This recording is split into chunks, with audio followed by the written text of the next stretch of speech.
நாட்டு குதிரைகளை காப்போம். நாட்டு குதிரையில் குட்டி இது 13 மாத குட்டி தான்.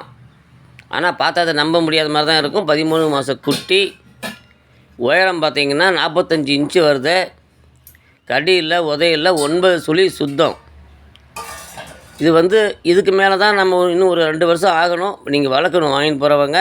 அதுக்கப்புறம் தான் எல்லா பழக்கமும் கற்றுக் கொடுக்க முடியும். ஆனால் இப்போவே பைக்கில் பிடிச்சிட்டு போனால் நல்ல வேகத்தில் ஸ்பீடில் அழகாக வருது. அப்படியே நம்ம தொழில் கற்றுக் கொடுத்துக்கலாம். சுழி நல்லா இருக்குது. இருக்கிறது கள்ளக்குறிச்சி மாவட்டம் சங்கராபுரத்தில் இருக்குது. நம்ம பசங்கள்ட்ட தான் இருக்கு. அதுக்கு இவங்க வச்சுருக்கிற விலை 35,000 சொல்கிறாங்க குதிரைக்கு. நீங்கள் போய் நேரில் போய் பாருங்கள். உங்களுக்கு பிடிச்சிருந்தா முன்ன பின்ன விலையை அனுசரித்து கேட்டு வாங்கிட்டாங்க. ஒரு நல்ல ஒரு தரமான நாட்டு குதிரை குட்டியாக இருக்குது. இன்னும் கூட வளரும். மீண்டும் அடுத்த வீடியோவில் நான் உங்களை சந்திக்கிறேன்.